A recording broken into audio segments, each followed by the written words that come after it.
Iran Israel উত্তেজনার মধ্যেই যুক্তরাষ্ট্রের হঠাৎ হামলা, আর তার ঘোষণার দায়িত্ব নিলেন স্বয়ং প্রেসিডেন্ট ডোনাল্ড ট্রাম্প। বললেন, ফোর্দো, নাতাঞ্জ ও ইস্পাহান পারমাণবিক স্থাপনায় সফল হামলা চালানো হয়েছে। এরপরই ট্রাম্পের নিজস্ব প্ল্যাটফর্ম ট্রুথ সোশ্যাল অচল হয়ে পড়ে। হামলার কয়েক মিনিটের মধ্যেই প্ল্যাটফর্মটি ব্যবহার করতে গিয়ে বিপাকে পড়েন বিশ্বজুড়ে লাখো মানুষ। কেউ দেখতে পান নেটওয়ার্ক ফেইল্ড, আবার কেউ প্লিজ ট্রাই অ্যাগেইন। প্রযুক্তি পর্যবেক্ষণকারী সংস্থা নেট ব্লকস নিশ্চিত করে বলেছে, এটা কোনো দেশীয় সেন্সরের ফল নয়, বরং ট্রুথ সোশ্যালের ভেতরের প্রযুক্তিগত বিপর্যয়। এই ঘটনার মধ্যেই যুক্তরাষ্ট্রে শুরু হয় রাজনৈতিক ঝড়। ডেমোক্র্যাট সিনেটর চাক শুমার সরাসরি কৈফিয়ত চেয়েছেন ট্রাম্পের কাছে। প্রশ্ন তুলেছেন, কেন কংগ্রেসের অনুমোদন ছাড়াই এমন গুরুত্বপূর্ণ সিদ্ধান্ত নিলেন ট্রাম্প। তিনি বলেন, সাধারণ হুমকি দিয়ে যুদ্ধ চাপিয়ে দেওয়ার অর্থ কী?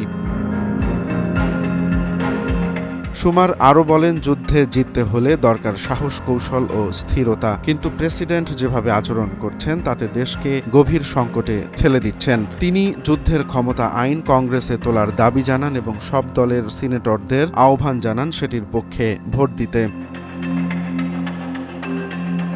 যুক্তরাষ্ট্রের রাজনীতিকরা অনেক আগে থেকেই এই যুদ্ধে জড়ানোর বিরোধিতা করে আসছিলেন। হোয়াইট হাউস পর্যন্ত বলেছিল সিদ্ধান্ত হবে 2 সপ্তাহ পরে, অথচ মাত্র দুদিনেই আক্রমণ চালিয়ে বিদ্যমান পরিস্থিতি আরও ঘোলাটে করে ফেলেছে ট্রাম্প প্রশাসন।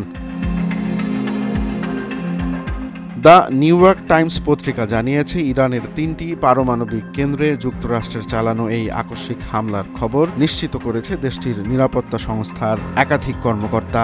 একই সঙ্গে তারা আরও জানায়, এখনও পুরোপুরি স্পষ্ট নয় ইরানের এসব পারমাণবিক স্থাপনার বর্তমান অবস্থা কী।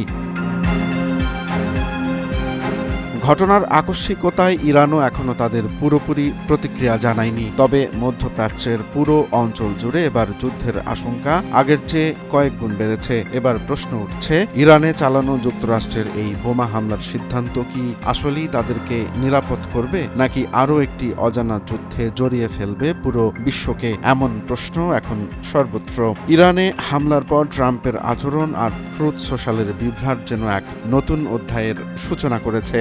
রাজনৈতিক সিদ্ধান্ত, প্রযুক্তির বিপর্যয় আর যুদ্ধের আশঙ্কা সব মিলিয়ে পুরো পরিস্থিতি এখনো ধোঁয়াশায় মোড়ানো। আগামী দিনে কি হবে সেটাই এখন সবচেয়ে বড় প্রশ্ন। রোমান্স তালুকদার, নয়া দিগন্ত।